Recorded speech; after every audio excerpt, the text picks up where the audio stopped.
Bonsoir à tous et à toutes. Bienvenue à cette conférence intitulée Beyrouth, capitale de l'impunité, sur l'affaire Riyad Salameh, la première d'une série de conférences organisées par le Web National sur les sujets libanais brûlants.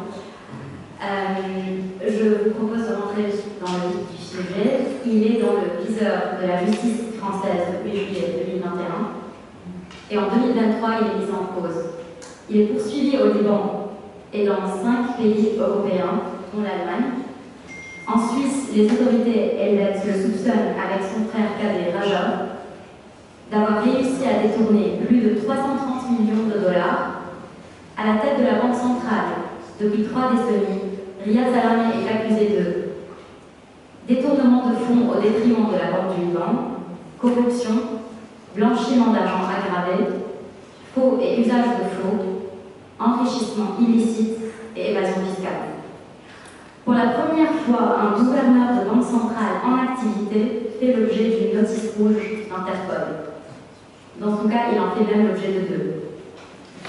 Il pourrait bénéficier du fait que le Liban n'extrate pas ses ressortissants, un exemple de plus de l'impunité dont jouissent les puissants au Liban. Riyad Salameh est l'un des responsables de l'une des pires crises économiques de l'histoire moderne. Que risque-t-il et quelles sont les prochaines étapes dans les diverses enquêtes? Le procès ira-t-il à son terme? Où verra-t-on Riyad Salameh échapper à la justice comme de nombreuses personnalités politiques libanaises avant lui? La succession de Salameh est-elle liée à la présidentielle? Quelles sont les causes financières et politiques et les responsabilités du gouverneur dans la crise financière? Et surtout, quelles sont les possibilités de recouvrement des biens mal acquis? Aujourd'hui, nous allons analyser toutes ces questions avec nos intervenants. Chanez Metzou, la responsable de contentieux et plaidoyer, lutte anti-corruption de l'ONG Sherpa, Carmine Littard, spécialiste du Proche et Moyen-Orient et directeur de l'Institut de sciences politiques à l'Université Saint-Joseph de Beyrouth, et Toufi Gaspard, ancien conseiller et directeur de l'NDP au ministère des Finances, expert économique au FMI à Washington, professeur d'économie à l'Université américaine de Beyrouth et auteur de plusieurs ouvrages. On va commencer avec vous, Toufi. Depuis le premier jour, Riyad Salameh dément les accusations portées contre lui en estimant qu'il est victime d'un acharnement visant à le présenter comme unique responsable de l'effondrement financier et monétaire en cours depuis 2019. Le fait qu'il y ait d'autres responsables ne l'exonère pas, mais il est quand même très important d'exposer les faits, de comprendre comment la toile a été tissée et d'identifier les responsables de la crise. Riyad Salameh est-il le seul ou le plus grand coupable de la situation actuelle? Que peut-on faire?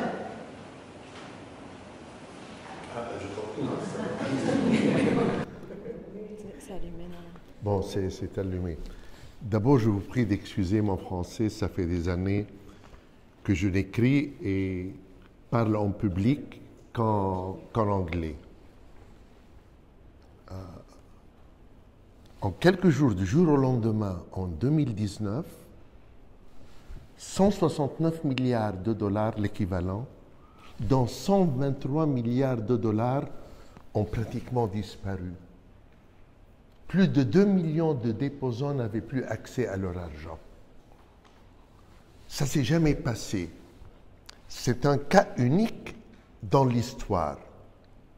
Et en même temps, tout le secteur bancaire s'est effondré. Ça m'étonne que j'entende des gens dire « il faut redresser le secteur bancaire ». On n'a plus de secteur bancaire. Au sens légal, les banques sont en banqueroute parce que les gens ne peuvent pas retirer leur argent. Et au sens comptable, parce que les fonds propres des banques sont devenus négatifs. On n'a pas de secteur bancaire. On a des zombies. Ils sont morts, mais ils prétendent qu'ils sont encore vivants. Effectivement, en pratique et comptablement, les banques travaillent avec l'argent des déposants. Ils volent, au sens propre du terme voler, ils volent les déposants chaque jour. On parle d'impunité. Quand on parle impunité, punition, c'est que le crime a déjà été établi. Mais il y a quelque chose de bizarre au Liban. Suite à ce qui s'est passé jusqu'à présent, plus de 3 ans et demi, il n'y a pas d'histoire officielle ou semi-officielle, de discours officiel ou semi-officiel, ce qui s'est passé. Ça n'existe pas. Officiellement ou non officiellement. En écriture même, on parle de solution, on parle de punition. Mais le crime a-t-il été établi? On parle ici d'un crime de 330 millions de dollars. Je vais parler du crime de 169 milliards de dollars. Donc, je vais commencer par parler de vous expliquer les causes, mais surtout les responsables de cet effondrement. Ce sont des gens qui ont des noms, qui ont des adresses, qui ont des photos. Ce sont des gens bien spécifiques. Et il faut les nommer, parce qu'il faut toujours nommer les criminels. Mais établissons d'abord le crime. Si vous voulez vraiment comprendre ce qui s'est passé au Liban, si vous voulez vraiment comprendre, le point de départ nécessaire et suffisant, c'est qu'il y a eu 2 effondrements dont la nature est différente, dont les causes sont différentes et dont les conséquences sont différentes. Il y a eu l'effondrement du taux de la livre vis-à-vis du dollar, l'effondrement de la... Et il y a eu l'effondrement du secteur bancaire qui, sur une échelle, est 1 million comparé à l'effondrement du taux de la livre. Je voudrais vous rappeler que dans les années 80, 86, 87, la livre libanaise vis-à-vis du dollar s'est effondrée de plus de 90-95%, comme maintenant. Néanmoins, les banques sont restées très solides, pas seulement solides. Je vais vous expliquer plus tard pourquoi je dis très solides. Donc, les 2 effondrements ne vont pas nécessairement de pair. Et ça s'est passé au Liban. Je vais vous expliquer brièvement les causes de l'effondrement de la livre libanaise, ce que les gens disent d'habitude.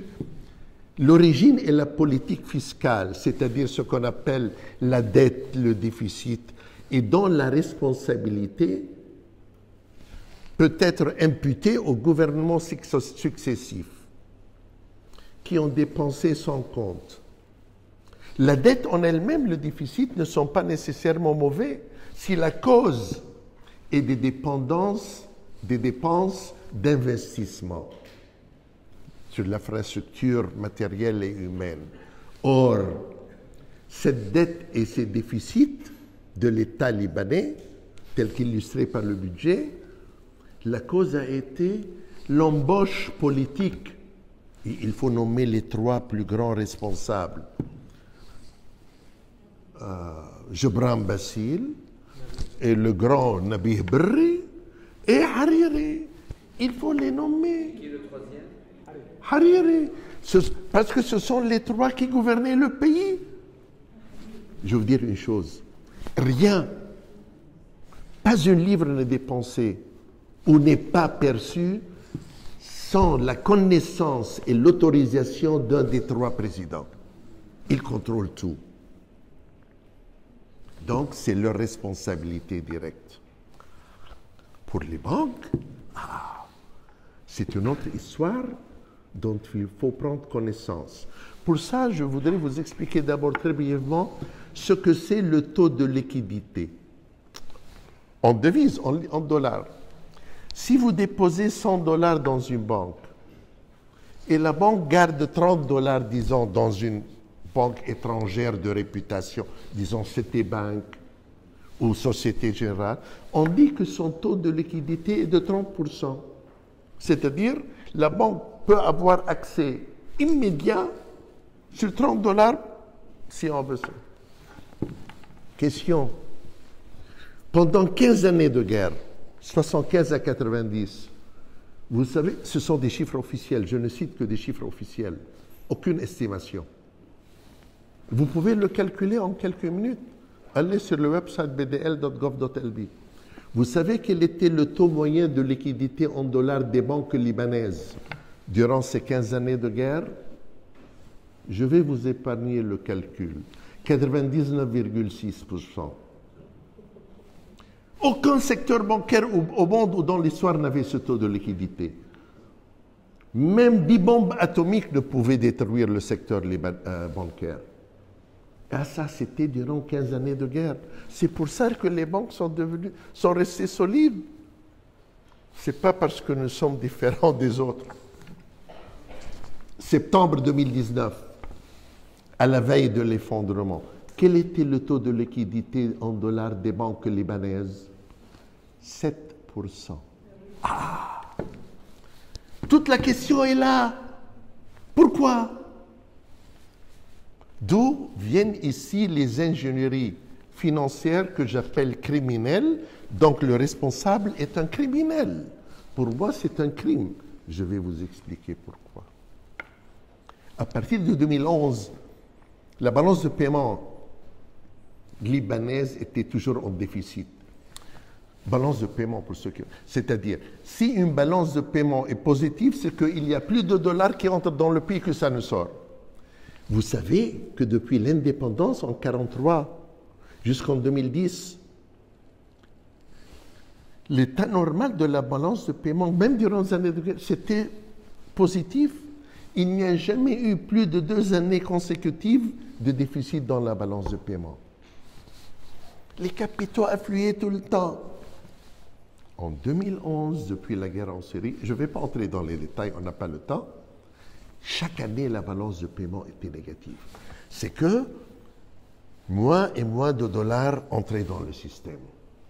M. Salamé a décidé, avec l'accord du Conseil central, parce que la politique monétaire, d'après la loi, est décidée par un Conseil central, Majlis Markazi,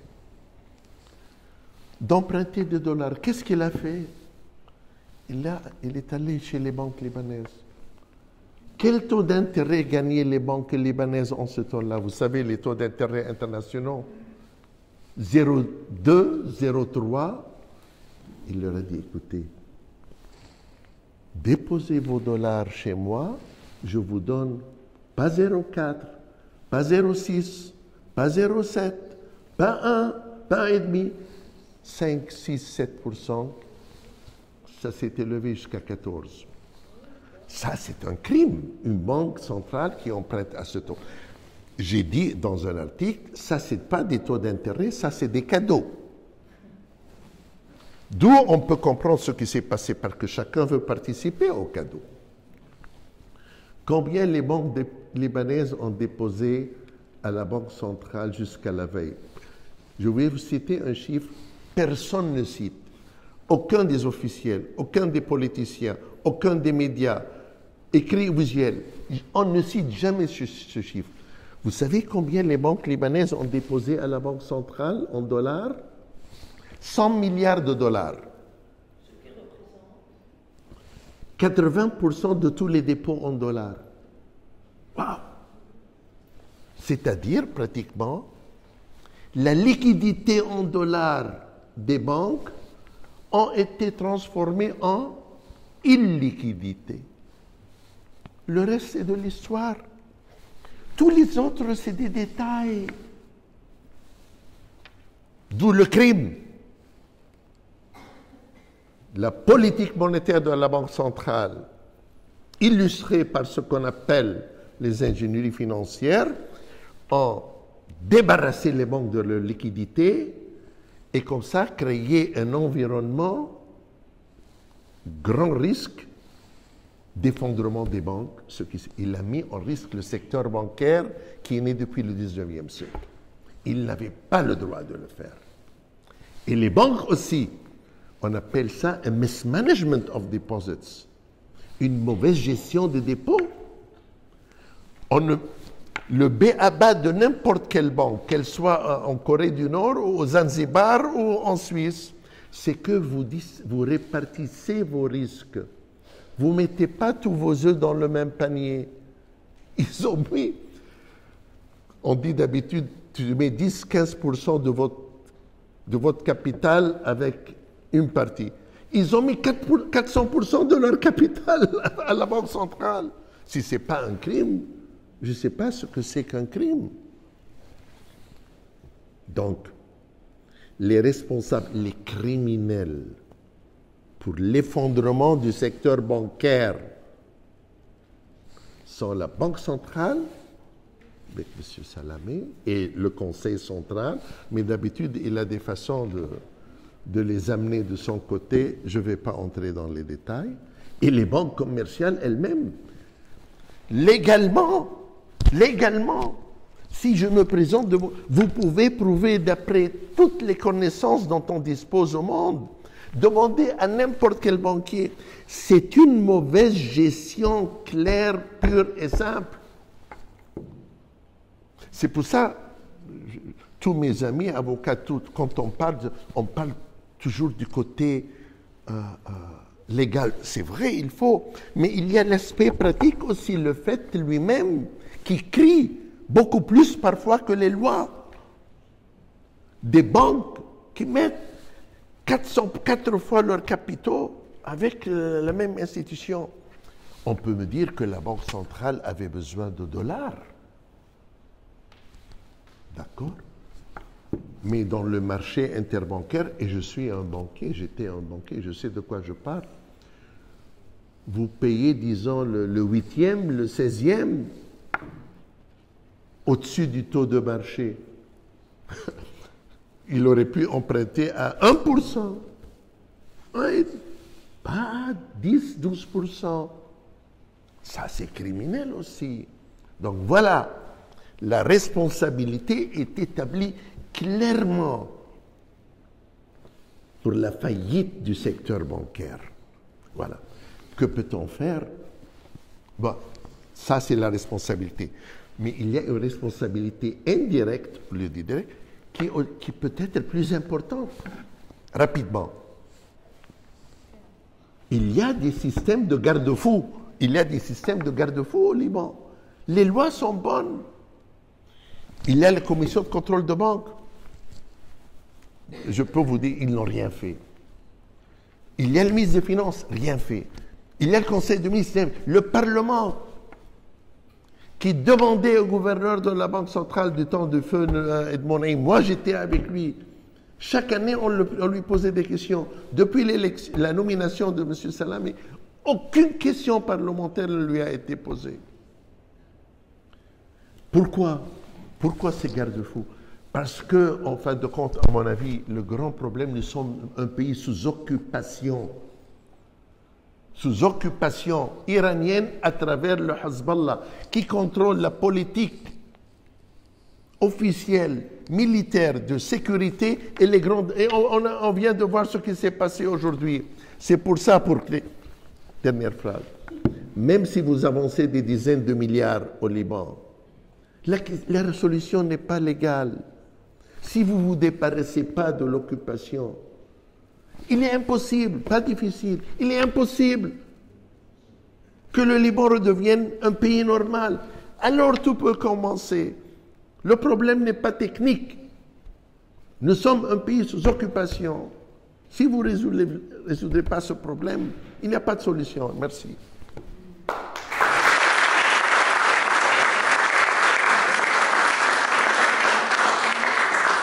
On aura l'occasion de revenir sur ces sujets avec les questions de l'audience. Il y aura des questions, oui. Bien sûr.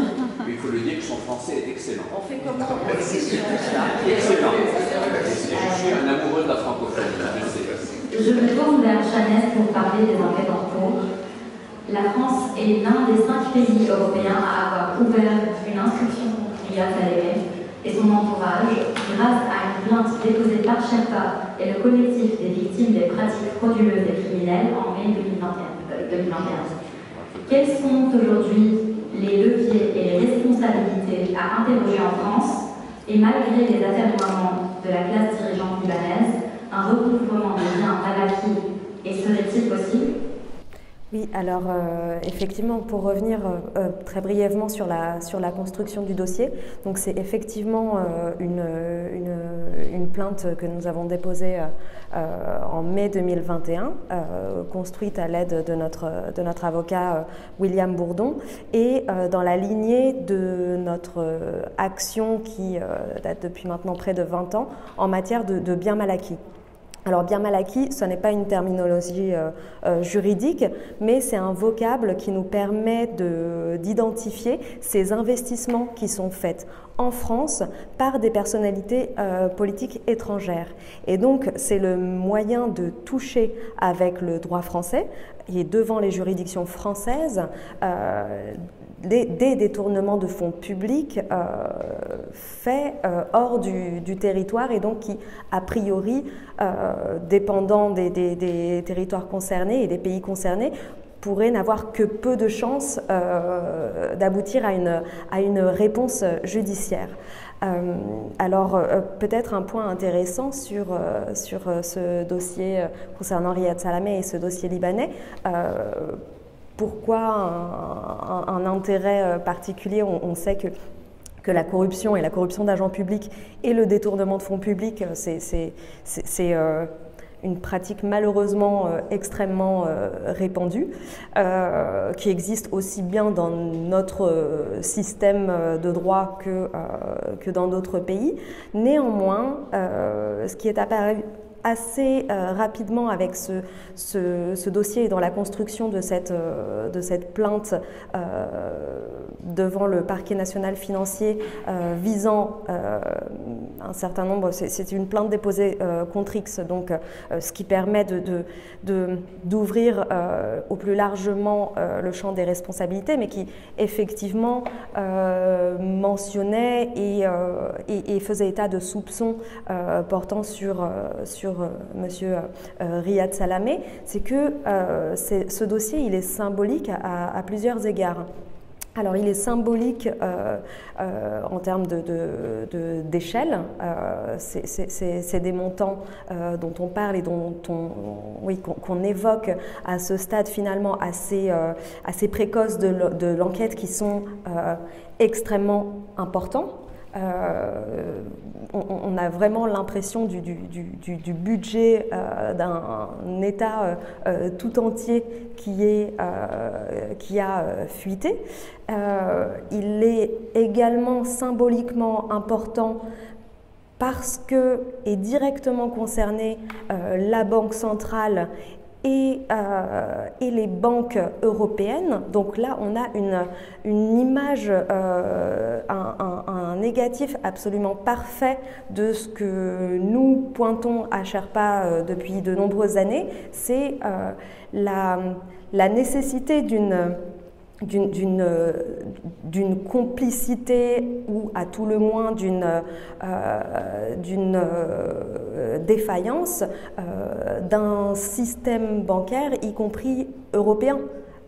Parce que l'argent arrive dans des institutions tout à fait respectables, enfin par la technique de l'empilement, en passant par des entités dont le but est justement de cacher l'identité du bénéficiaire effectif, mais c'est de l'argent qui prend un chemin assez normalement balisé.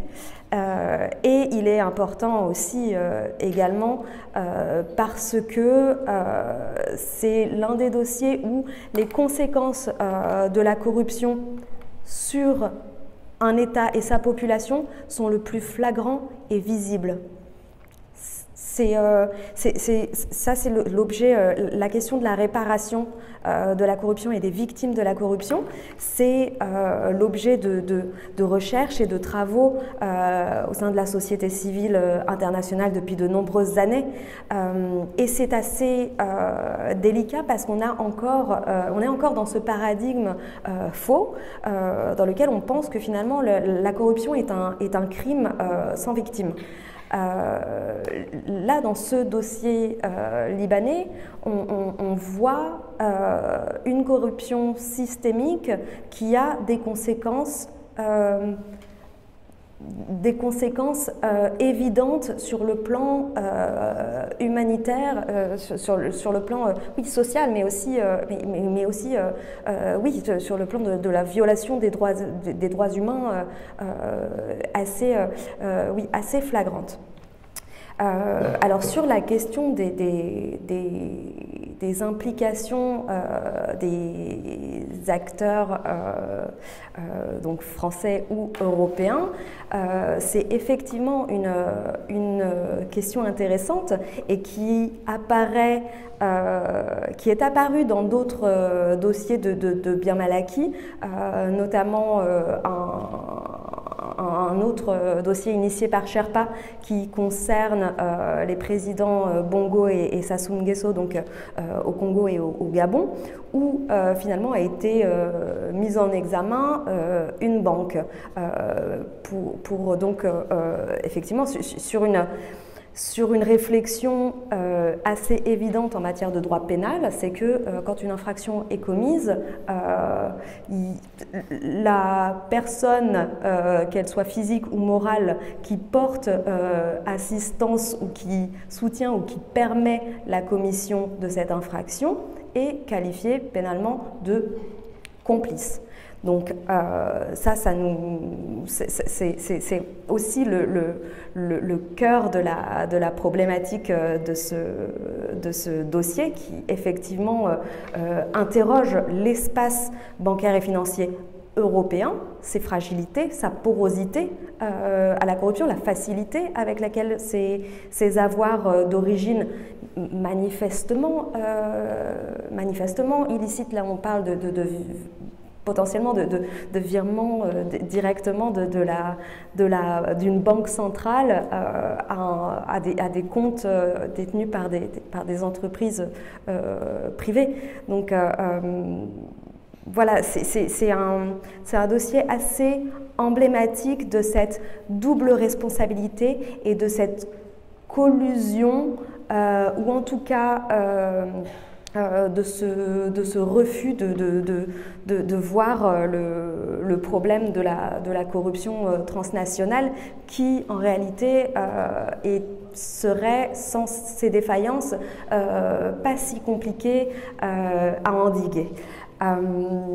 Pour poursuivre peut-être sur un autre aspect un peu plus, comment dire, pour donner un petit peu d'espoir après ce constat un peu triste, l'intérêt de ces procédures, donc initiées en France et au Luxembourg par Sherpa, c'est déjà qu'elle a créé un peu une traînée de poudre, hein, parce que d'autres juridictions européennes ont ouvert des enquêtes, au moins ouvert des enquêtes de police, sinon sont au stade également de l'instruction, notamment l'Allemagne. On sait également qu'il y a une enquête, il me semble, au Liechtenstein. Enfin, il y a eu un effet d'entraînement. Et c'est très très positif parce qu'il y a effectivement des mécanismes d'entraide judiciaire qui existent entre États européens, mais ça n'est jamais aussi efficace que 6 juridictions qui enquêtent en même temps et qui donc mobilisent leurs services de police pour établir la vérité d'un schéma très très complexe à la fois de blanchiment et d'investissement dont l'origine est illicite. Et donc voilà, ça c'est le premier résultat très encourageant de cette affaire. Il y en a un second que je peux et je dois signaler, c'est que finalement la question que vous pouvez vous poser, c'est en fait, voilà, quel sera le résultat de cette procédure, en fait, quelles conséquences ça va avoir. On sait que là, aujourd'hui, un mandat d'arrêt a été émis par la justice française, a suivi un autre mandat d'arrêt de la justice allemande, il me semble. Néanmoins, on sait très bien que les pays extradent très très rarement leurs nationaux, d'autant plus dans des dossiers qui ont une dimension politique aussi importante. Donc finalement, voilà, si on se place dans cette perspective qu'effectivement on ne sait pas s'il va y avoir véritablement une possibilité d'arrêter des personnes dans ce dossier, il reste l'enjeu économique et financier, puisque effectivement, s'agissant d'une affaire de criminalité financière, dont les fondements sont finalement la corruption, le blanchiment et le détournement de fonds publics, il y a nécessairement des saisies pénales. Donc des saisies pénales, c'est en tout cas dans le cadre de la procédure française, des biens immobiliers en France. La justice française a également saisi des biens immobiliers à l'étranger, en Belgique, et des saisies de comptes bancaires. Si on en revient à ce que je mentionnais précédemment de l'ampleur gigantesque de cette affaire, c'est potentiellement des saisies, donc en potentialité, de millions et millions d'euros qui pourraient être saisis et s'il est jugé, même en son absence, définitivement confisqué. Donc il y a la question de qu'est-ce qui va advenir de cet argent que la justice française aura définitivement confisqué. Depuis 2021, il y a une loi dans le dispositif français, une loi pour laquelle Sherpa s'est battu pendant près de 20 ans, les premiers biens mal acquis en fait, c'est que tous ces avoirs saisis et définitivement confisqués dans le cadre de procédures de corruption ou de détournement d'argent public étranger doivent être restitués. Donc, contrairement à tous les avoirs saisis dans le cadre pénal, ceux-ci, il y a une impossibilité de les verser au budget français et surtout une obligation de les restituer. De les restituer, en principe, et là encore une fois, c'est une obligation qui incombe à l'État français, de les restituer en garantissant des conditions de transparence, de traçabilité et de redevabilité suffisantes. Alors, effectivement, c'est une obligation de moyens et pas une obligation de résultat. Néanmoins, ça a le mérite d'exister. Ça a déjà été fait précédemment. Il y a un mécanisme ressemblant qui existe aux États-Unis. Il y a eu également, il y a un dispositif ressemblant en Suisse. Et ça a permis de restituer des avoirs illicites, notamment de Abacha au Nigeria, Montesinos au Pérou, donc des restitutions d'argent issu de la corruption, il y en a déjà eu. Et donc c'est le cas de figure et le résultat qu'on peut espérer de cette procédure en France si elle prospère.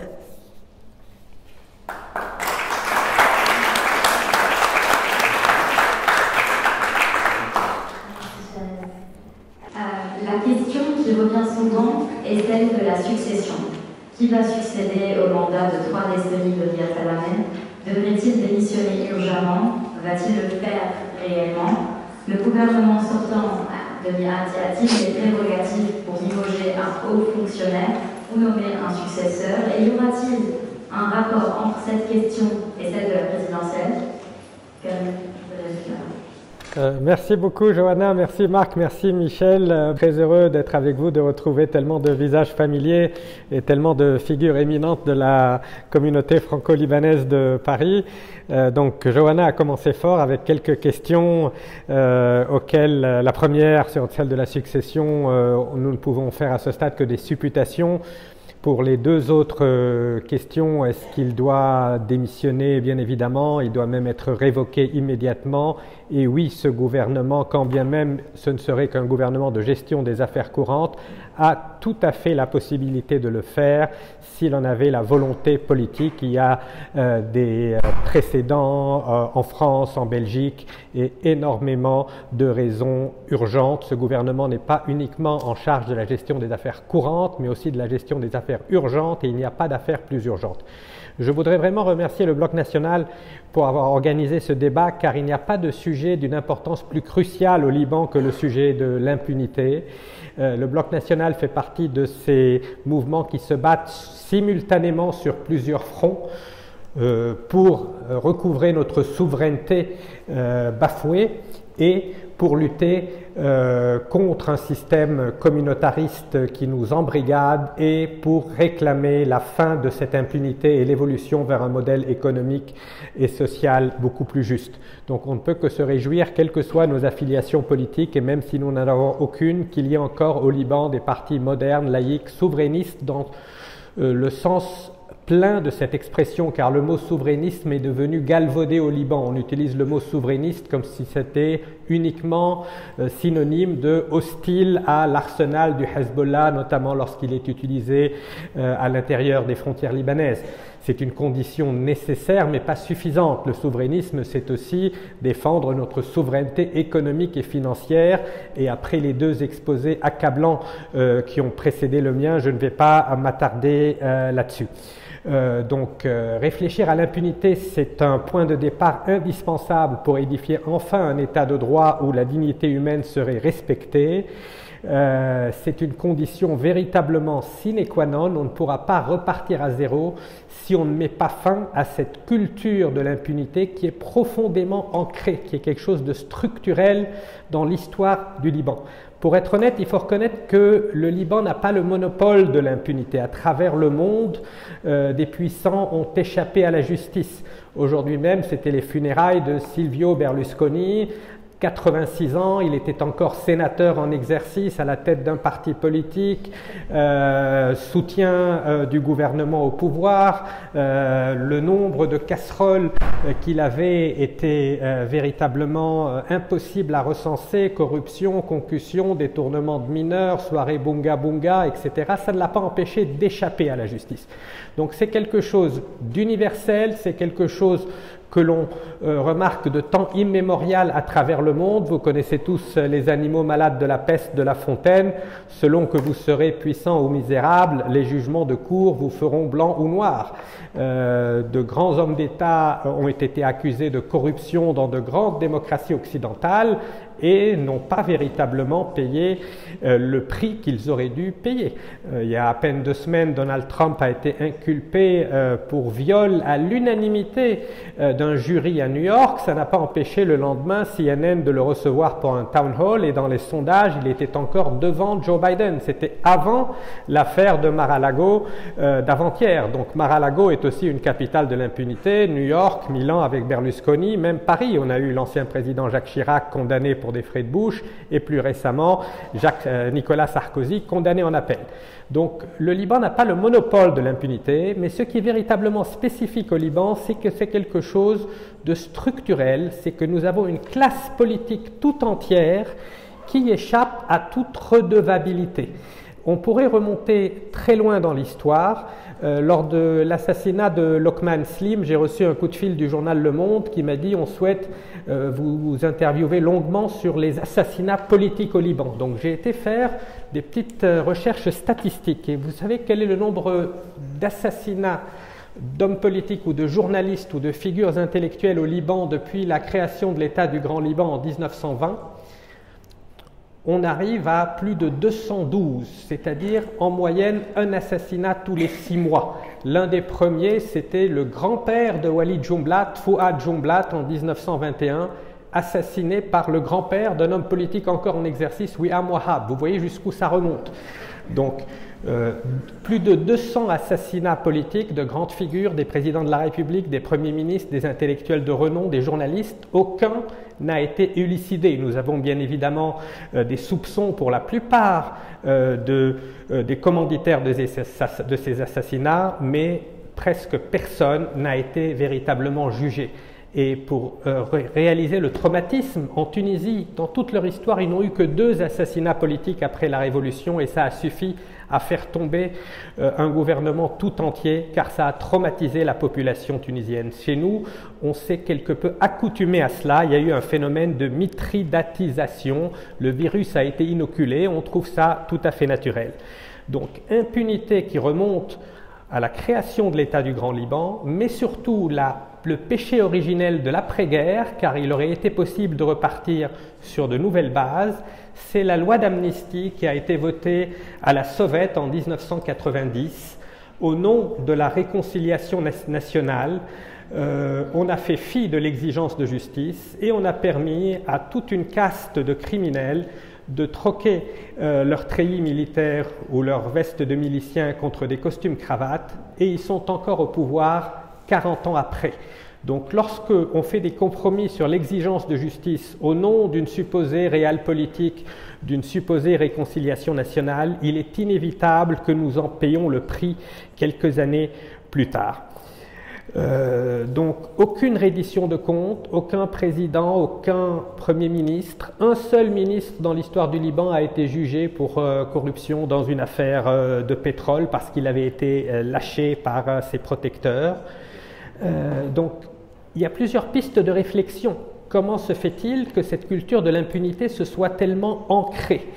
Alors, l'une des explications profondes, c'est bien évidemment le communautarisme libanais. Le communautarisme, c'est un peu le dernier refuge des gredins. Dès lors que quelqu'un est accusé de corruption, il va se réfugier derrière les autorités religieuses de sa communauté qui vont très souvent dire « c'est une ligne rouge, pourquoi vous lui cherchez noise alors que vous n'allez pas inquiéter les corrompus des autres communautés ». L'autre aspect, c'est véritablement la façon dont ceux qui sont accusés de ces crimes, des crimes financiers comme ceux dont on a parlé avec ces ingénieries financières qui en effet, je suis tout à fait d'accord, doivent être qualifiés de criminels, et les crimes politiques comme les assassinats en série, notamment ceux qui ont eu lieu depuis 2005 suite à la révolte du peuple libanais contre l'occupation syrienne. On a vu que les principaux accusés faisaient systématiquement bloc pour se défendre contre ces accusations et faisaient feu de tout bois pour éviter de rendre des comptes. Il faudra se pencher sur les techniques qui ont été utilisées pour échapper à la reddition de comptes dans l'affaire de l'explosion du port de Beyrouth et dans l'affaire des malversations financières de la Banque centrale et de plusieurs banques commerciales, et on verra que les méthodes sont quasiment les mêmes. On utilise des loopholes, des entourloupes, des points de faille dans notre système juridique. On se présente comme victime de boucs émissaires. Vous allez googler Riyad Salamé bouc émissaire, vous allez trouver une 50aine d'articles publiés dans des sites douteux le présentant comme une victime innocente. Pourquoi? Parce que supposément il aurait tenu tête au Hezbollah. Or, tout cela peut être très facilement démonté. On sait aujourd'hui, on a des preuves accablantes indiquant que Riyad Salamé a aidé le Hezbollah à contourner les sanctions américaines. Il n'aurait pas pu rester gouverneur de la Banque centrale dans un pays comme le Liban pendant 30 ans s'il ne bénéficiait pas d'un soutien tacite du Hezbollah. Plus récemment, il a autorisé un économiste de renom proche du Hezbollah à être un convoyeur de fonds. Donc cette complicité entre les responsables des malversations financières et les milices qui gouvernent ce pays est une complicité réelle, profonde. Donc nous présenter Riyad Salamé comme la victime d'un complot orchestré tantôt par un courant politique qui lui en voudrait, tantôt par le Hezbollah, tantôt par George Soros ou je ne sais qui d'autre, c'est tout simplement de l'enfumage, de la fumisterie, des méthodes qui sont destinées à berner l'opinion publique libanaise et à les inciter à regarder ailleurs alors que les faits sont accablants. Et je vous incite tous à lire la note qu'a écrite Toufik Gaspar pour la fondation Konrad Adenauer il y a environ un an. Je l'ai fait circuler énormément parce que véritablement on prenait conscience de l'ampleur de la criminalité. Il évoquait le chiffre de 38 milliards de dollars qui seraient mystérieusement disparus, ou pas si mystérieusement que cela, parce qu'ils soupçonnent très fortement que ces sommes ont été détournées au profit non pas des banques elles-mêmes, mais des actionnaires de ces banques. Donc face à cette impunité, l'oligarchie financière, pour assurer son impunité, a fait feu de tout bois. Lorsque un plan de sauvetage économique a été mis en place en 2000 avec l'aide du plan Lazare, tous ceux qui avaient travaillé sur ce plan ont été violemment attaqués par une constellation d'organes médiatiques proches de cette oligarchie financière. On utilisait l'arme de l'antisémitisme, on nous présentait ça comme un complot sioniste, on nous disait que ça venait de gens voulant détruire le système bancaire et financier libanais et sa crédibilité, comme s'il restait encore quelque chose de cette crédibilité et de ce système bancaire, de ces banques zombies. Jusqu'à aujourd'hui, vous allumez votre télévision tous les soirs et vous allez subir des publi-reportages déguisés, c'est-à-dire vous n'êtes pas informé que ce sont des publi-reportages, mais ce sont des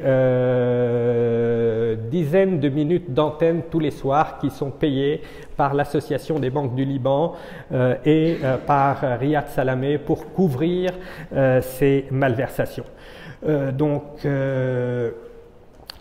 Riyad Salamé est un personnage extrêmement intéressant. Il a fait preuve d'une très grande ingéniosité pour se maintenir au pouvoir. Pendant longtemps, il a rendu d'éminents services à tous les partis politiques libanais, au Hezbollah compris. Il a rendu d'éminents services aux puissances étrangères, à la France, aux États-Unis. Les États-Unis lui étaient reconnaissants d'avoir aidé dans la lutte contre le blanchiment d'argent.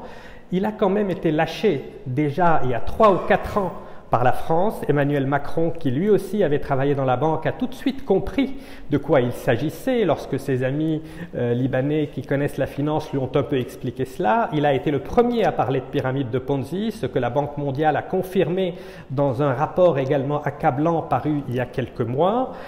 Et les États-Unis ont eux aussi pris la décision, il y a environ 1 an, de lâcher Riyad Salamé, de ne plus le couvrir, après avoir pris conscience de l'ampleur des malversations, notamment de l'affaire Fori Associates. Car on peut contester, et je suis le premier à contester les politiques monétaires, économiques, fiscales, mais là nous sommes en présence véritablement d'un enrichissement personnel, de détournement de fonds. Et lorsqu'il est confronté à de véritables journalistes, parce qu'il a eu l'habitude pendant 30 ans d'arroser la presse libanaise tout entière, il choisissait les journalistes qu'il interrogeait, mais lorsqu'il est confronté à de vrais journalistes, une journaliste du Financial Times, Chloé Cornish, qui lui met devant lui les pièces du dossier, et sa seule ligne de défense, c'était de dire « Oui, en effet, mais 335 millions, vous oubliez de dire que c'est étalé sur 12 ans, donc ça fait seulement 20 millions par an. Pourquoi vous m'embêtez avec ces 20 millions par an ?» C'est littéralement la réponse qu'il a donnée à Chloé Cornish. Donc nous sommes en présence d'un dossier qui est véritablement extrêmement documenté. Les justices de 6 pays européens se sont mobilisés. On a du mal à croire que tout cela, que tous ces juges français, luxembourgeois, britanniques, allemands, l'Allemagne a un dossier extrêmement volumineux. On a du mal à penser qu'ils sont tous manipulés par le mouvement aouniste ou par le Hezbollah ou par je ne sais qui d'autre. Les preuves sont accablantes, le Liban en paye le prix. Il est temps que nous exigions sa révocation immédiate, et j'ai été particulièrement déçu de voir qu'un seul ministre, lors de la dernière réunion, a eu le courage, c'est le vice-premier ministre Saad Eshami, un ancien du FMI, qui a eu le courage d'exiger sa révocation immédiate. Alors qu'il y a dans ce gouvernement plusieurs figures respectables, des juges, des anciens universitaires, on aurait aimé qu'ils fassent eux aussi entendre leur voix. Et cet argument selon lequel, de toute façon, son mandat expire dans 3 mois et qu'il faut tourner la page, est un argument proprement scandaleux, car les Libanais exigent une reddition de comptes, exigent des symboles. Le mot accountability doit prendre tout son sens. On ne peut pas se permettre d'attendre. Mais malheureusement, on va attendre. Pour ce qui est de la succession qu'évoquait dans son introduction, dans la question, elle est intimement liée à l'élection du président de la République. Vous savez que lorsque la France a pris cette initiative un peu maladroite de soutenir un président de la République proche du Hezbollah, ça faisait partie d'un package deal avec un Premier ministre qui devait supposément être plutôt proche de la mouvance réformatrice et adoubé par l'Arabie saoudite, et un gouverneur de la Banque centrale qui viendrait d'un autre camp politique et qui s'engagerait à mettre en place des réformes structurelles. Cette formule semble être tombée à l'eau aujourd'hui.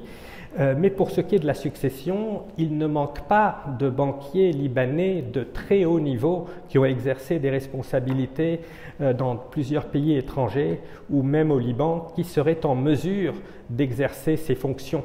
Riyad Salamé était un broker à l'origine, un gestionnaire de fortune. Il a commencé chez Merrill Lynch, il a fait la connaissance de Rafik Hariri, il a géré sa fortune personnelle, alors que tous ses prédécesseurs étaient de grands juristes qui avaient un sens de l'état de droit. Toufi a cité Edmond Haim, un personnage remarquable. Tous les autres gouverneurs de la Banque centrale étaient des hommes d'une grande intégrité. Cheikh Michel El-Khoury, Lies Sarkis, on pourrait en citer beaucoup d'autres. Il faut qu'il s'agisse soit d'un véritable juriste qui respecte les règlements à la lettre, soit idéalement aussi d'un économiste qui comprenne les enjeux des politiques monétaires et fiscales. Choisir un banquier central qui ne soit un spécialiste que des coûts, des spéculations et qui nous enferme dans cette économie de rente, cette économie spéculative qui a empêché le Liban de profiter de ses énormes atouts, notamment ses richesses humaines. Le Liban n'a pas suffisamment investi dans l'économie du savoir, dans le high-tech, dans son agriculture, dans son industrie. Depuis 30 ans, on s'est focalisé exclusivement sur l'immobilier, les services financiers, quelques secteurs, le tourisme. Cette financiarisation de l'économie a été extrêmement nuisible et le temps est venu de reconstruire un nouveau pacte économique et social libanais. C'est indissociable de la lutte pour récupérer notre souveraineté. Nous ne pourrons pas récupérer notre souveraineté tant qu'il y a de telles inégalités sociales, tant que le système économique est tellement vicié. Nous en sommes aujourd'hui à une situation où nous avons battu les records du Zimbabwe et du Venezuela en matière d'inflation. Plus de 80% de la population libanaise vit dans la pauvreté. Le système est devenu profondément dysfonctionnel, aussi bien notre système politique que notre système économique, et tant que nous n'aurons pas commencer par restaurer l'indépendance de la justice et à mettre fin à cette culture de l'impunité qui a gangrené l'histoire de notre pays et qui vient encore aggraver la crise, la fragilité croissante des institutions, nous ne pourrons pas espérer construire un Liban nouveau. Donc je remercie encore une fois très chaleureusement le Bloc national d'avoir mis le doigt sur la plaie. C'est en luttant contre cette culture de l'impunité profondément ancrée.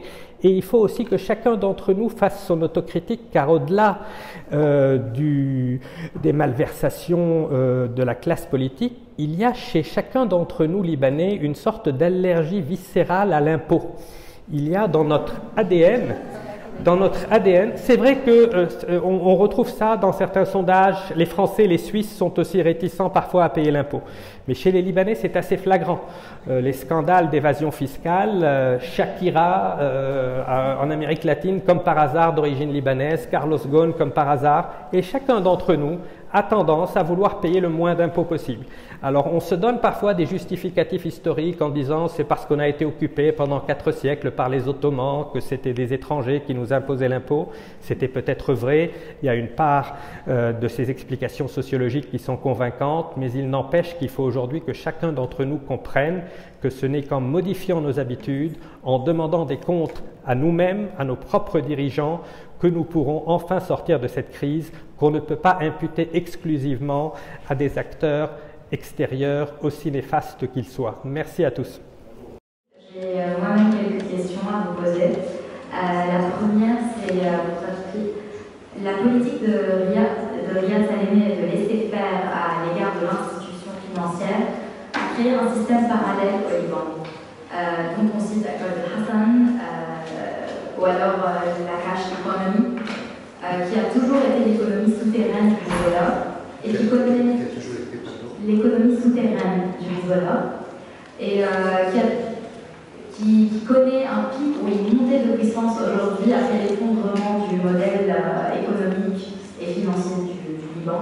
Comment faire pour établir le système financier et le secteur bancaire aujourd'hui au Liban? Il n'y a jamais eu de politique de laisser-faire quant en matière financière ou monétaire. Non. Tout ce qui s'est passé, ce n'était pas par omission, mais par commission. Il y a eu un crime perpétré par des gens avec un dessein, des EIN. C'était voulu. Ils n'ont pas escompté les effets, mais ils sont responsables. Vous savez que d'après la loi libanaise, le gouverneur de la Banque du Liban est le plus puissant au monde. Il n'y a pas de gouverneur aussi puissant que lui. Même si tout le Parlement, tout le gouvernement se réunit et lui demande de démissionner, il ne peut pas le faire. Ça a été établi exprès. Ensuite, je voudrais parler d'une chose. On parle tout le temps de corruption, de système. On se flagelle. C'est pas vrai. C'est pas notre ADN. On ne connaît pas notre histoire. Je vais vous donner des chiffres officiels. Vous savez quelle était la dette du Liban en 1975? 0. Négative même. Chaque année, pratiquement, il y avait un surplus dans le budget et dans la balance des paiements. Aucun pays n'avait cet exemple. Donc, il n'y avait pas de corruption. Corruption veut dire dette. En 1992, d'après ce qu'on appelle les World Bank Debt Tables, les chiffres officiels de la Banque mondiale, 92, le Liban était un des pays les moins endettés au monde. Connaissons notre histoire. Ce n'était pas notre ADN. Ce n'est pas vrai. Le système a réussi financièrement.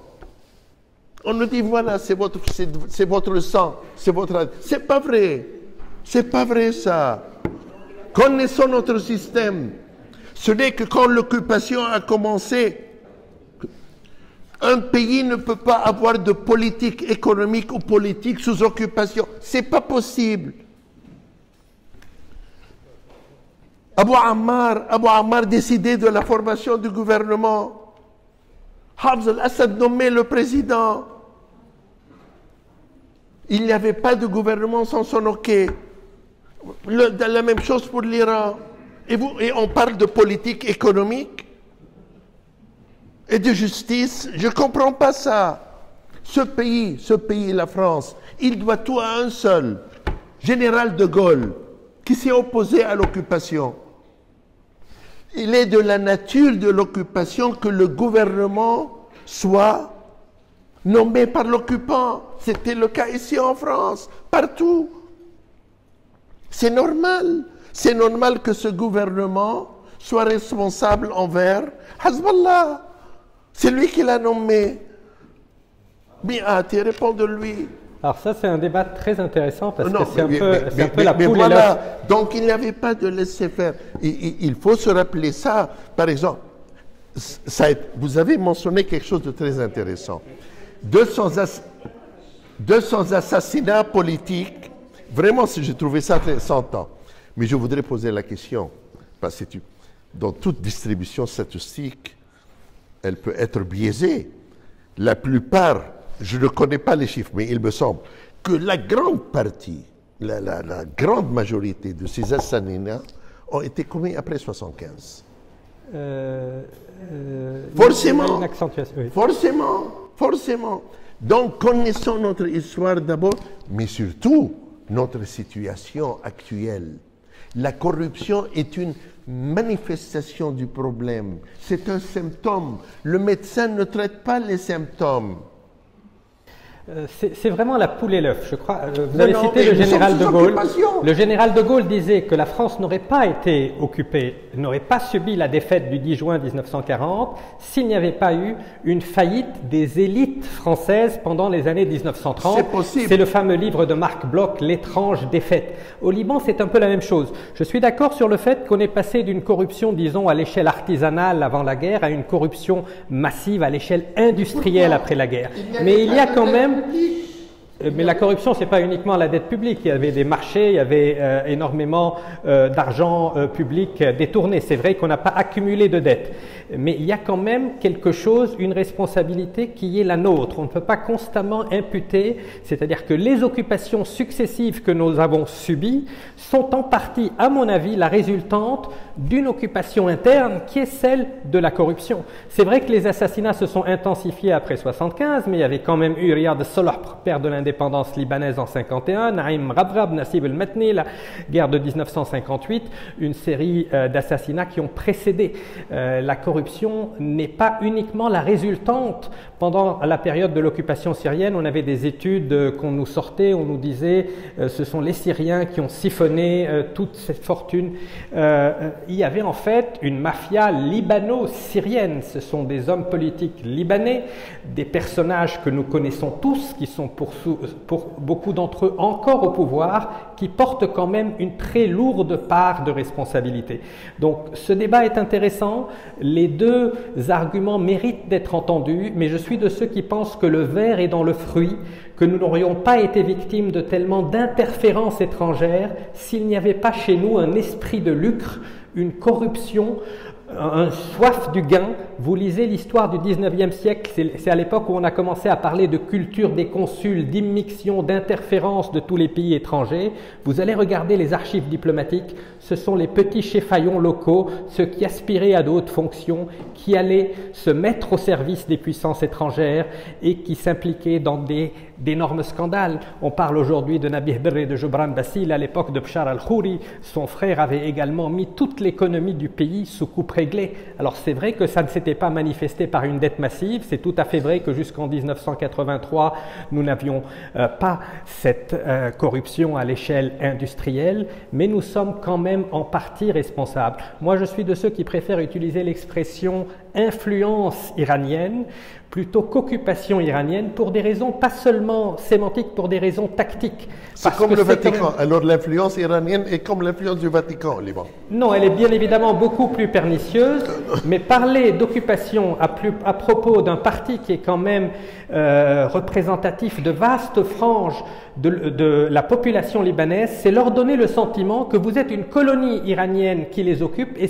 qui nous occupe, et ça vient en quelque sorte les souder, ça vient renforcer l'esprit de corps chez le Hezbollah.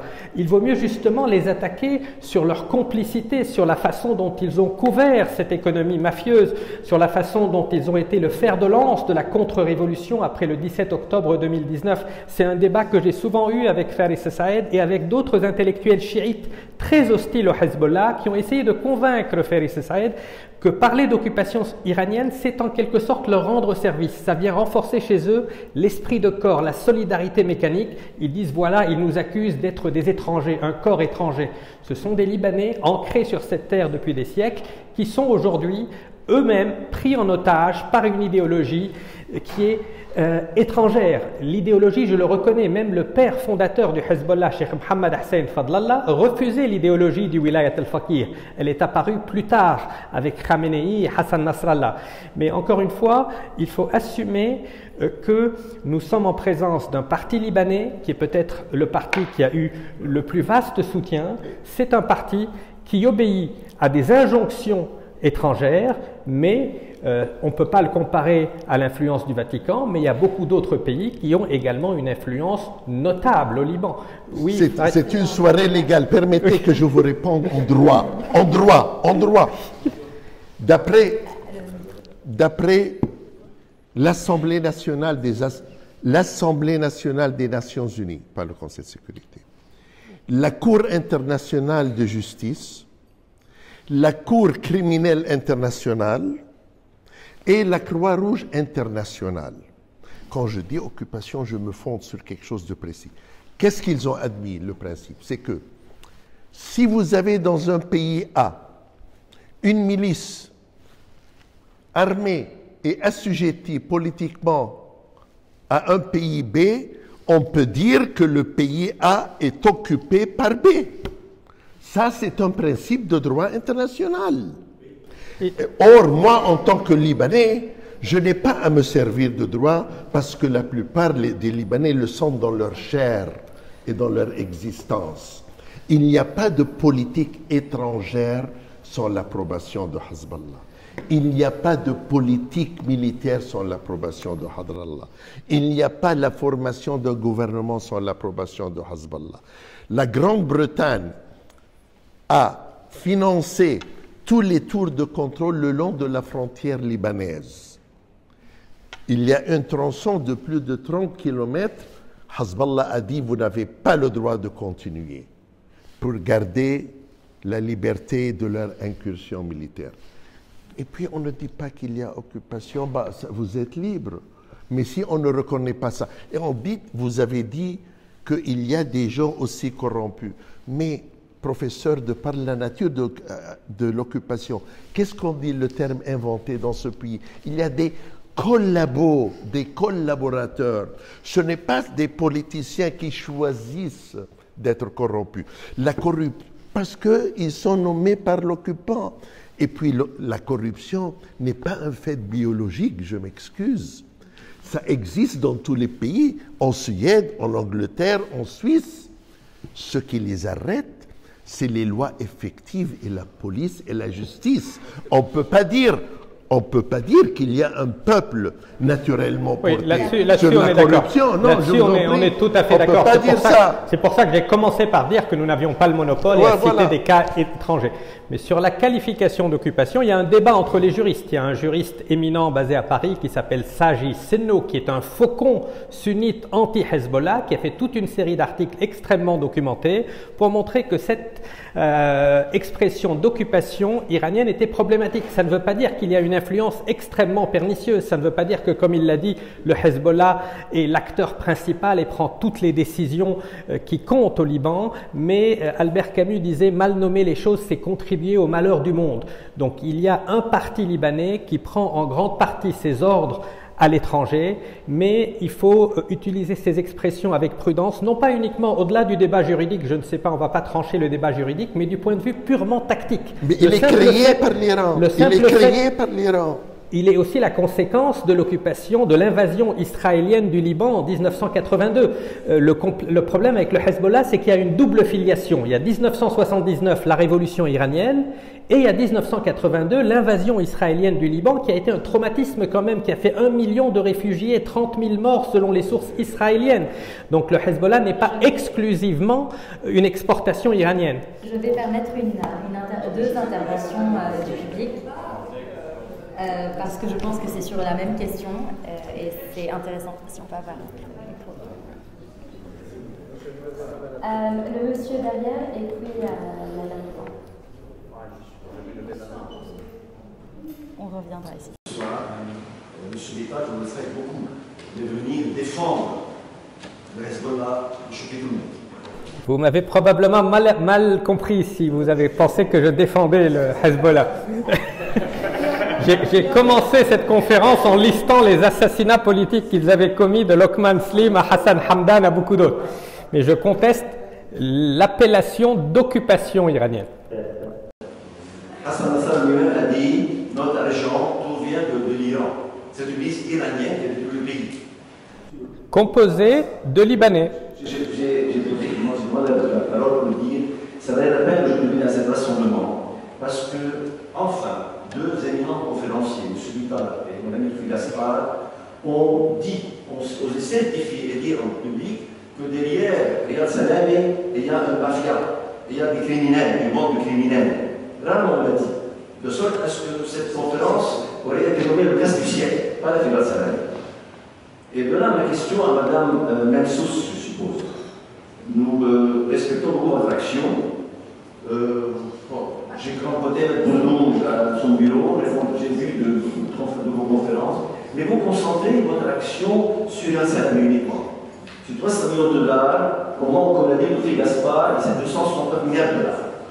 Est-ce que, est-ce que vous pensez qu'en saisissant les biens de Riyad Salami de 300 millions de dollars, vous pouvez rembourser la demande des déposants?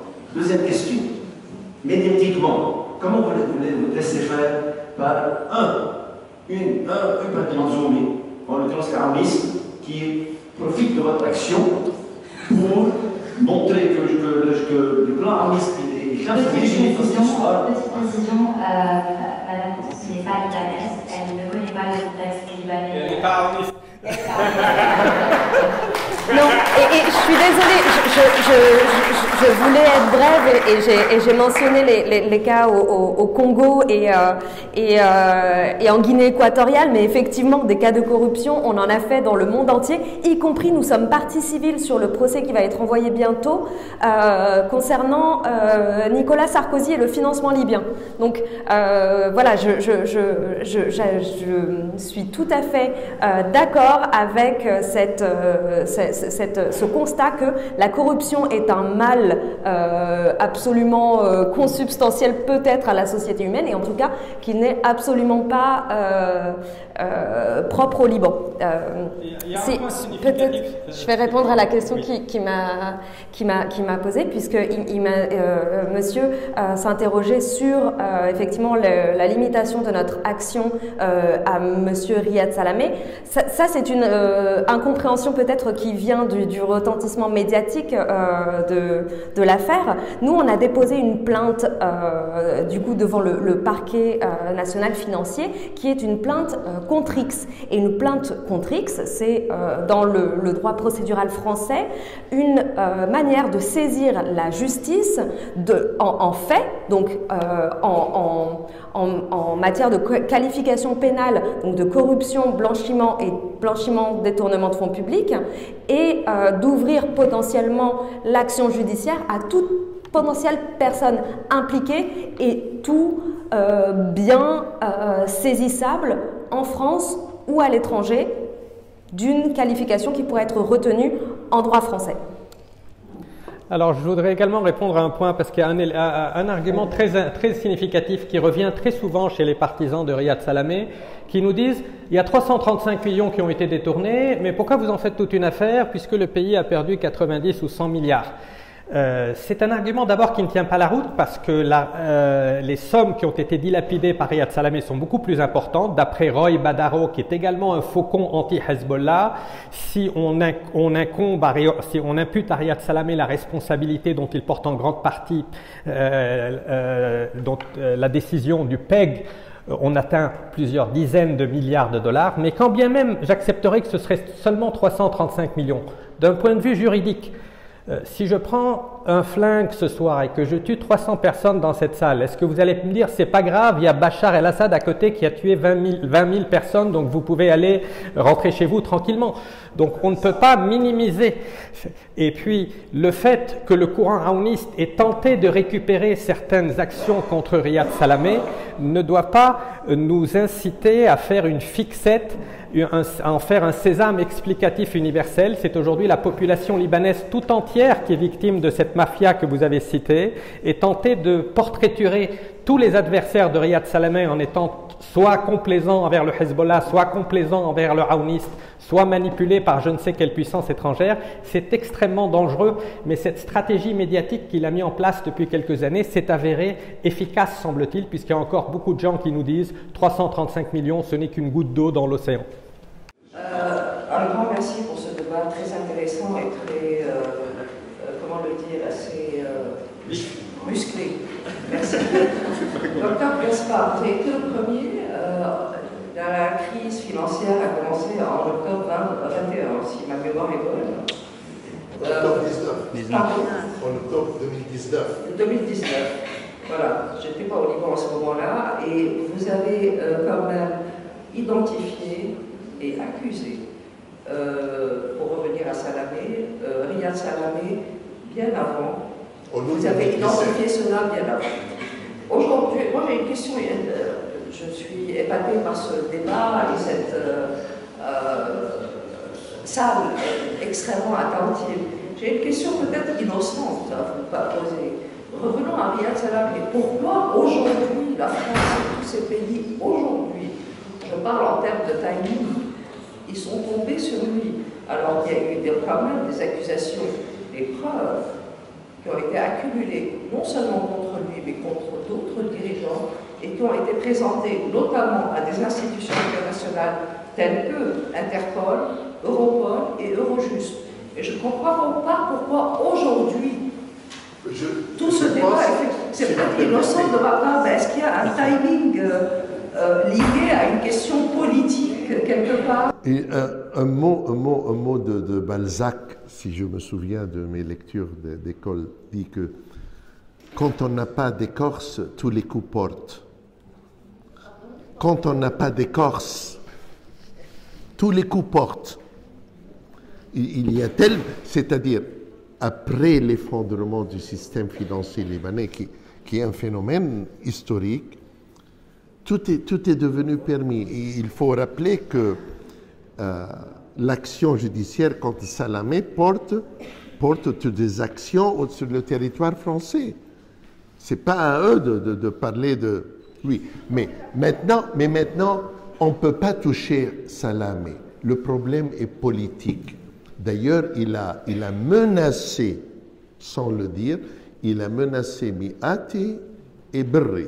Quand ils l'ont appelé, ils lui ont téléphoné les deux, ils lui ont dit, s'il vous plaît, peut-être la meilleure action que vous pourriez entreprendre après le mandat d'arrêt international, c'est que vous démissionnez vous-même. Il leur a dit, sa réponse ça a été reporté dans la presse, pourquoi ne commence-t-on pas par les politiciens? C'est-à-dire, il parlait de... Toute la classe politique libanaise, il a des documents sur toute la classe. Ça fait 30 ans qu'il est gouverneur. Je vais vous dire un petit exemple parce que parfois les détails sont importants. Il est facile de dire ce type est corrompu, l'autre. Non. Les banques libanaises, dans les temps normaux, ils achetaient des bons, des dépôts, des certificats de dépôt émis par la Banque centrale. Et il revenait à Riyad Salamé de déterminer le taux d'intérêt. Non, il y avait des certificats de dépôt émis par la Banque centrale. Les autres, on appelait les eurobonds. Il s'est avéré que pendant des années, j'étais en charge de gérer les eurobonds. Je sais de quoi je parle. Non, il déterminait les taux d'intérêt. Ce n'était pas un marché, c'est-à-dire la banque A venait, elle disait, voilà, je veux 100 millions de dollars de certificats de dépôt. Il disait, je vous donne, disons, 7%. À la banque B, il donnait peut-être 7 écarts. À la banque C, peut-être 7,5.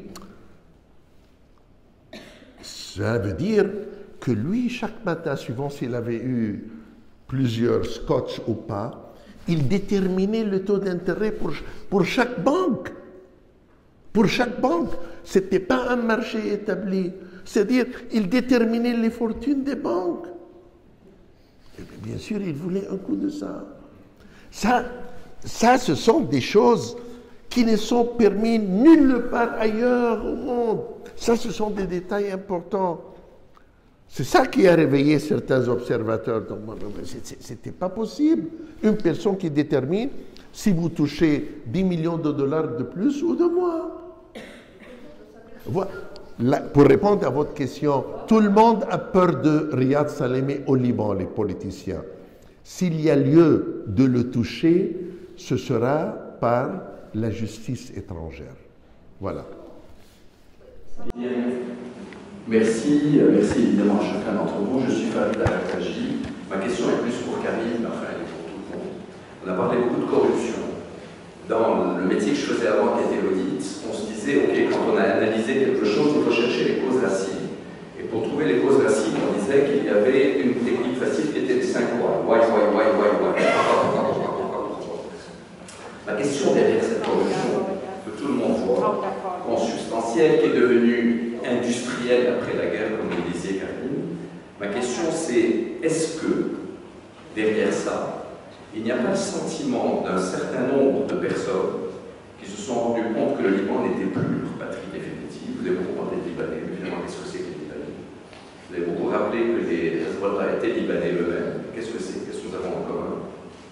Donc ma question c'est, est-ce que la corruption n'est pas un indicateur du fait que les gens qui sont dans ce pays ne se sentent plus vivant dans le même pays, ayant le même destin, ayant le même projet? Est-ce que ce n'est pas finalement la preuve qu'il n'y a plus d'État-nation au Liban? Ça, c'est une très vaste question, très belle question. Il y a en effet un vrai problème identitaire au Liban, mais je ne pense pas que nous soyons si différents les uns des autres que certains voudraient nous le faire croire. Tout citer Balzac, il y a une phrase que j'aime beaucoup de Voltaire qui disait « Quand il s'agit d'argent, nous sommes tous de la même religion ». Et ce qui m'a frappé il y a 3 ans, c'était le scandale de la commission des finances du Parlement libanais, où les représentants de la quasi-totalité des partis politiques libanais, Hezbollah compris, se sont ligués pour torpiller les négociations avec le Fonds monétaire international, pour inventer ce que le monde a qualifié de querelle de chiffonnier sur les chiffres, pour éviter de reconnaître l'ampleur des pertes. Et on a vu que ces parlementaires étaient tous en fait des fondés de pouvoir, des actionnaires de certaines banques. Donc certains représentaient M. Mikati, d'autres M. Berry, d'autres certains banquiers privés, mais tous appartenant à tous les partis politiques libanais, faisaient partie de ceux qui ont voulu étouffer les vérités. Ils ont appelé ça « lejnit taqassi al-haqa'iq » et un banquier courageux, Jean Riachi, a dit il faudrait appeler ça « lejnit ikhfa al-haqa'iq ». Ils ont au contraire cherché à étouffer l'ampleur des pertes et à torpiller le plan de sauvetage. Alors, est-ce que le Liban aujourd'hui, est-ce que cette corruption est aggravée par ces problèmes identitaires? Je pense que ça va dans les deux sens. C'est un peu ce qu'on a en Europe aussi. La crise économique vient nourrir les mouvements populistes. Mais au fond, les Libanais se ressemblent quand même énormément. Le malheureux, le très regretté Samir Frangieh, décédé trop jeune, faisait souvent un parallèle entre le comportement du Hezbollah aujourd'hui et le comportement d'autres milices ou d'autres communautés dans d'autres périodes de l'histoire. Il n'y a pas quelque chose de consubstantiel qui est différent entre les Libanais et les autres. La plupart des clivages au Liban sont des clivages intracommunautaires, ce ne sont pas des clivages intercommunautaires. À l'intérieur de cette communauté chiite qui est aujourd'hui en grande partie prise en otage par le Hezbollah, vous avez au moins 30%, et c'est énorme quand on est en présence d'un arsenal militaire aussi important, vous avez 30% de gens qui continuent de dire non, qui continuent de militer. Au Liban Sud, il y a eu 2 élus de l'opposition qui ont percé la liste du Hezbollah, en partie parce que le Hezbollah avait eu la mauvaise idée de mettre sur sa liste l'un des banquiers les plus sulfureux de la République, Marwan Khaireddine. C'est ce qui a permis à 2 députés de l'opposition de percer dans le Liban Sud. Donc, pas chiite, c'est vrai, mais il y a quand même à l'intérieur de la communauté chiite des courants laïques. Ceux qui sont aujourd'hui membres du Hezbollah, leurs parents étaient il y a 30 ans membres de partis laïques, socialistes ou autres. Donc il ne faut pas penser que cette idéologie de Wilayat al-Faqih est quelque chose de consubstantiel à la communauté chiite. Si demain le mouvement de contestation en Iran devait aboutir et que les choses devaient changer au point de vue géopolitique, très rapidement les choses changeront au Liban. Et l'influence iranienne au Liban est prédominante. C'est la principale influence, mais ce n'est pas la seule. L'un des tournants de la crise financière, ça a été quand même le kidnapping du Premier ministre libanais Rafik Saad Hariri par Mohammed Ben Salman en Arabie Saoudite. Ça a entraîné une énorme fuite des capitaux. Donc il y a quand même également des interférences saoudiennes qui aujourd'hui, depuis 3 ans, sont nettement moindres parce qu'ils en ont marre. Il y a eu pendant très longtemps des influences américaines. Le livre de Ronen Bargman sur les assassinats politiques pendant la guerre montre qu'un grand nombre d'assassinats et de voitures piégées ont été commandités par Israël. Donc le Liban, c'est un peu le crime de l'Orient Express d'Agatha Christie. Les coupables sont nombreux. Aucune puissance étrangère n'est à elle seule responsable. Toutes ont contribué à la situation tragique dans laquelle nous nous trouvons, mais elles n'auraient pas pu le faire si nous n'avions pas tendu les verges avec lesquelles nous faire battre et si nous avions réussi nous-mêmes à nous doter d'une immunité. Et cette immunité ne peut venir que par l'édification d'un État fort et impartial et d'une neutralité, d'une distanciation par rapport à la politique des axes. Car aujourd'hui, c'est l'Iran et l'Arabie Saoudite. Au XIXe siècle, c'était la France et la Grande-Bretagne. Il faut briser ce cercle vicieux de clientélisation des communautés et cela ne peut se faire qu'à travers une démocratie fondée sur la citoyenneté plutôt que sur les appartenances communautaires. Georges Alcoy, jeune Libanais, arrivé en France il y a peut-être 2 ans, après 2 ans. Je suis toujours tout ce qui se rapporte à la lutte contre la transition au Liban. aujourd'hui et depuis longtemps. Là, on parle peut-être d'un dossier juridique qui date depuis 2021, comme on a entendu. Mais alors, de ce que je connais, et ce que j'ai vécu au Liban, on sait qu'il y a d'autres personnes qui ont déjà travaillé sur des projets, des sujets de lutte contre la corruption depuis il y a peut-être 10 ans au Liban. Là, je me permets de citer, peut-être qu'il y a quelques-uns qui seraient un peu gênés, mais je me permets de citer M. Maître Wagara, qui a déjà travaillé sur des sujets extra-propres au bord du Liban. On parle de médépistes, on parle de blanchiment d'argent, on parle de blanchiment d'argent, autre genre. J'arrive. La question, c'est au lieu de les attaquer, comme monsieur a fait, et au lieu de ne pas les mentionner, ce n'est pas mieux de les mentionner dans l'action, se baser sur les sujets et les projets et les dossiers qui ont été travaillés au Liban pour arriver au but qu'on veut et de collaborer avec les différentes personnes, différentes parties, sans les attaquer juste parce qu'ils sont en liste ou autre. Merci. La question est adressée à qui? C'est la personne qui Qui est la personne Alors, je suis pas sûre d'avoir entièrement saisi les enjeux de la question. Encore une fois, nous, c'est vrai qu'on est une association de juristes françaises de lutte contre les crimes économiques, mais dans notre action, on a une conscience de l'impact limité de nos actions judiciaires. Voilà, nous notre terrain justement de remise en cause de l'impunité, c'est la justice française. Et on a également conscience de l'importance du questionnement de cette impunité, de cette remise en cause de cette impunité dans les espaces directement concernés. Et c'est tout le travail finalement de construction d'un dossier, de se rapprocher de partenaires, de la société civile libanaise qui est assez impressionnante d'inventivité et d'engagement pour avoir finalement aussi cet effet d'entraînement ou juste de réciprocité, hein, parce que c'est beaucoup plus facile et automatique devant les juridictions françaises que ça peut l'être déjà devant les juridictions européennes. Nous, on a un moyen de pallier à l'opportunité des poursuites du parquet, ce qui n'existe pas dans d'autres espaces, même européens.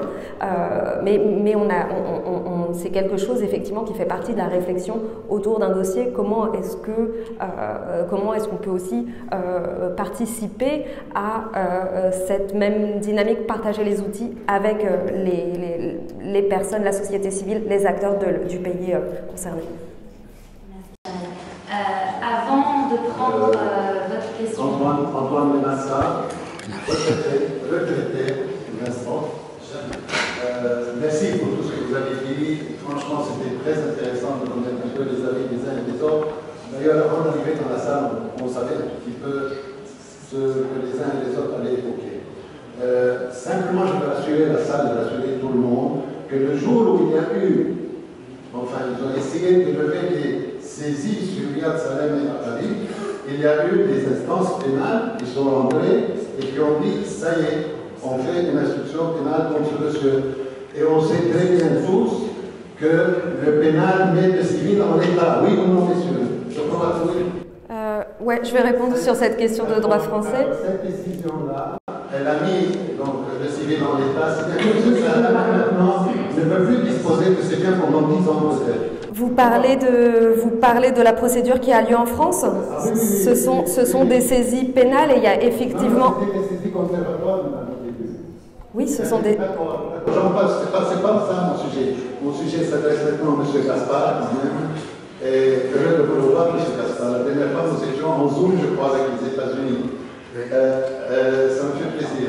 Ce que je voulais savoir simplement, c'est que tous les gouvernements successifs, simplement il faudra me démentir, n'ont pas imposé la livre libanaise à 1500 et quelques, tous les gouvernements dans leur déclaration ministérielle. Si, dans les déclarations ministérielles, si vous lisez toutes les déclarations, le fait historique à Salami, 1500 et quelques. Le fait historique est le suivant. Oui. Le PEC a été choisi. J'ai pas fini encore un petit truc et c'est fini, je m'en vais. Là, c'est pas simplement, j'ai pas entendu votre question sur le Hezbollah, s'il avait droit quand même d'exercer au Liban et s'il avait l'accord de la Banque du Liban ou pas. Ça, je ne vous ai pas entendu dire. Je n'ai rien compris. Mais que je vous réponds. Oui, mais non, mais je veux répondu les questions. Votre question a été entendue. Mais laissez-moi vous dire. Non, le PEG a été choisi et déterminé par Rafi Hariri. Donc, il faut avoir les faits historiques. Quand Riyad Salamé est venu, a été nommé, voilà. En ce qui a trait, d'après ce que je sais là, les deux puissances importantes pour Riyad Salamé étaient les États-Unis et Hezbollah. D'après ce que je sais, les officiels américains étaient très satisfaits de lui parce qu'il leur donnait toutes les informations qu'ils demandaient.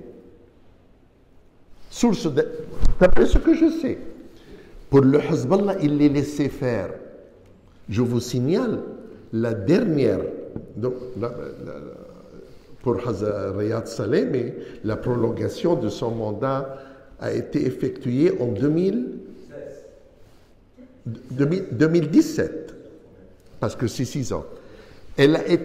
L'initiative a été prise par Michel Aoun et ça a été affirmé à l'unanimité. Tout le monde était content de lui parce qu'il distribuait à tout le monde et ce n'était pas de son argent personnel. Voilà, on peut dire ce qu'on veut du reste, mais ça, c'est l'état des choses. Tout est là. Il a été nominé à l'unanimité. Et Tayyar al-Watan al-Hur bihki ضده. L'initiative a été prise par Michel Aoun. Voilà. Maintenant, on peut dire ce qu'on veut. L'avenir des dépôts. Je reçois cette question pratiquement chaque jour. Ma réponse est la suivante. Tout dépend des actions politiques. Si on ne fait rien, rien ne va se passer. 2. Une action politique est possible si nous sommes membres d'un accord international. C'est un nom très important. Global Forum for Transparency and Exchange of Information for Tax Purposes. Ça a été créé par l'OCDE. Il comprend à peu près 170 membres. Cette organisation internationale, aujourd'hui, le ministre des Finances libanais, bien sûr avec l'accord du gouvernement, il peut demander à 170 pays, dont la Chine et la Suisse, ils peuvent le faire aujourd'hui, donnez-nous tous les comptes bancaires, les actifs financiers de tous les présidents et les directeurs généraux et tous les officiels. Et ils sont obligés de les transmettre. Ça, si vous voulez le faire. Mais c'est une action politique, c'est disponible. Nous sommes membres de cette organisation. Qu'est-ce qu'on peut faire avec ça? Je vous dis, si vous, par exemple, on vous dit que M. X, je ne vais pas citer un seul, il a 10 milliards de dollars, je ferai la chose suivante. J'irai à cet ex-président, je lui dirai, écoutez, ou bien je porte plainte contre vous, ou vous nous donnez 10 milliards moins 100 millions que vous gardez. Si vous faites ça avec tout le monde, avec les grands, vous pouvez amasser plus de 20 milliards de dollars. Mais il y a des moyens possibles, mais il faut des actions politiques. Au Liban, à présent, c'est impossible. Voilà. Et sinon, sur le plan, je vais être très très brève, parce qu'effectivement, il y a eu en Angleterre une action de groupe sur le plan du droit de la consommation bancaire. C'est normalement une législation qui existe aussi dans l'espace européen. Ça ne fait pas partie des actions de Sherpa qui est sur un autre volet de criminalité, mais une action de groupe est tout à fait envisageable. En plus, il y a un collectif qui a co-déposé la plainte avec nous, qui s'appelle... le collectif des déposants libanais qui est identifié. les voies de droit existent en matière de, effectivement, de droit de la consommation pour obtenir au moins réparation sur ce plan-là. Bon, nous vous